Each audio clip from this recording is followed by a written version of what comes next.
مين فينا بقى ما بيفطرش طعمية الصبح أو فول؟ دايما نروح المطعم نشتري الطعمية والفول. طب ليه ما نعملهاش في البيت وبأقل التكاليف وكمان أنضف؟ حاجة ضمناها ونضيفة في قلب بيتك لولادك، حاجة كده تبارك الله. قلنا النهاردة يوم الجمعة نعمل شوية طعمية كده سخنين للولاد بالسمسم بقى كده، والباقي نفرزه في التلاجة.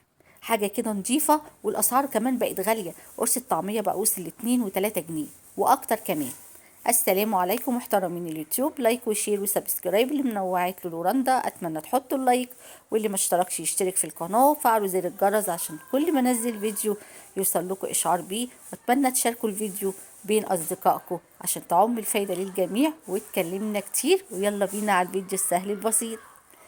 انا عندي هنا نص كيلو من الفول. الفول دوت اسمه فول مدشوش او فول البصارة.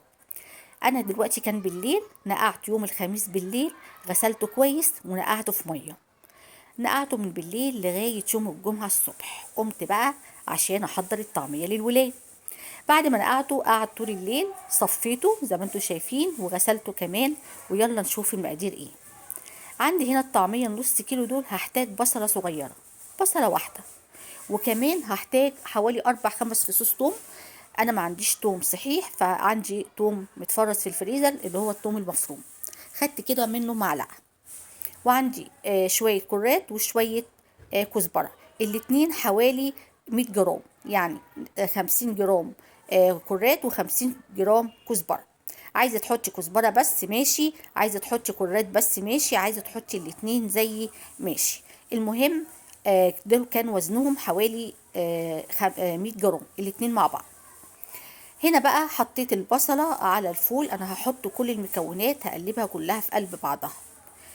هنا حطيت البصلة وحطيت الثوم، وبدأت أقطع الخضرة بتاعتي. قطعت كده الكرات وكمان بقطع الكزبرة.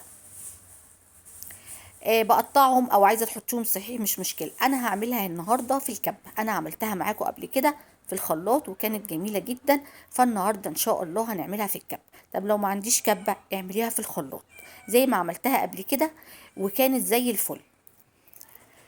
ما بتفرقهاش يعني، الاتنين بيدوكي نفس النتيجة. انا هنا جبت الكبة بتاعتي حضرتها، وابتديت بعد ما قلبت المكونات كلها ابتديت احط جزء من الخليط دوت في قلب الكبة.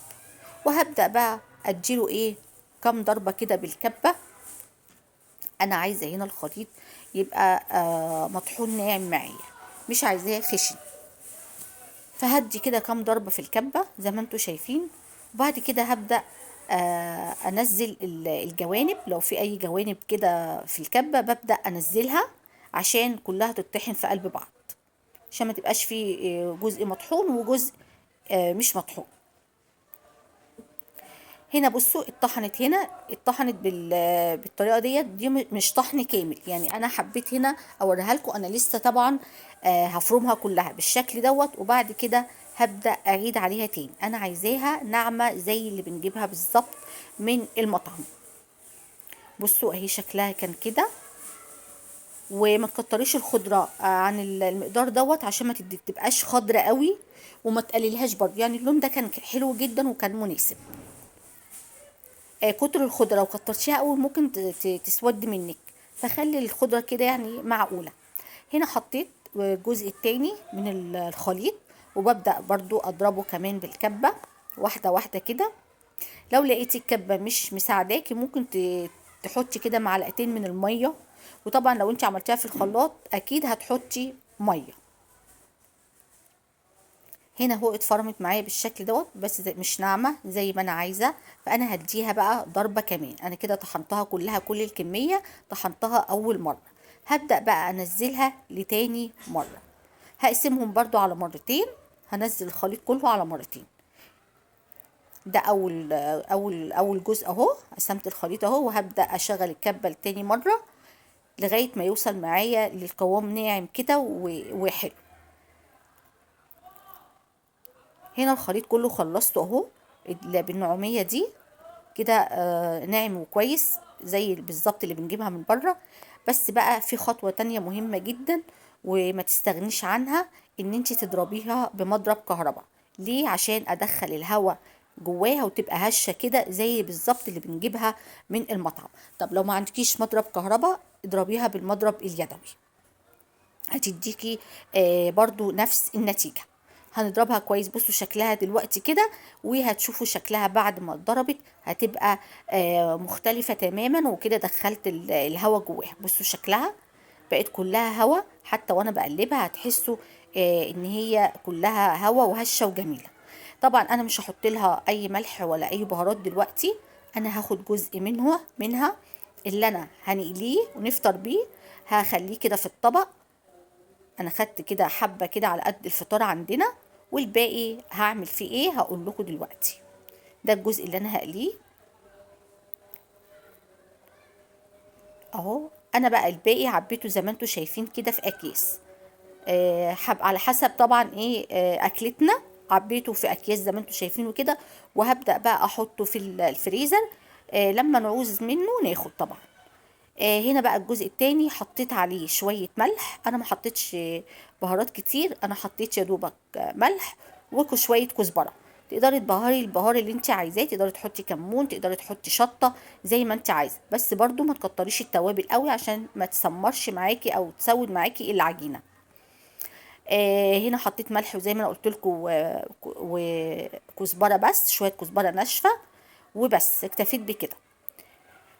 هنا بقى حطيت طاسة على النار فيها زيت، ابتدى الزيت يسخن. هنا هحط بقى هستخدم طبعا مية عشان تساعدني لان هي طبعا طرية جدا، وهستخدم شوية سمسم. طبعا لو عندك سمسم ماشي، ما عندكيش برضو عادي، ما فيش مشكلة، ما تقفيش على حاجة. اعملي الطعمية، اهم حاجة انت تعملي عجينة ناجحة ما تكونش شاربة معاكي زيت، تبقى بالظبط طعمها زي اللي انت بتاكليها في المطعم.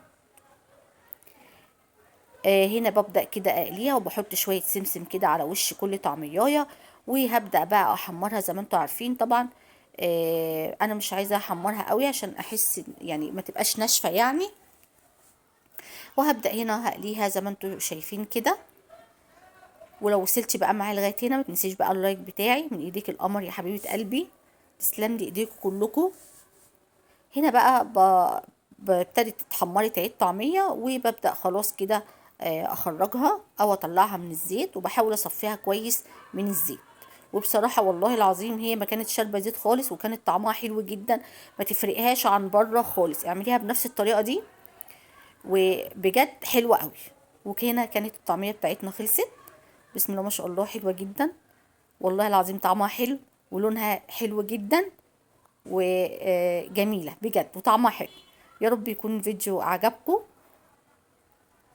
والطعمية عجبتكم، ونتقابل ان شاء الله في فيديو جديد، والسلام عليكم ورحمة الله وبركاته.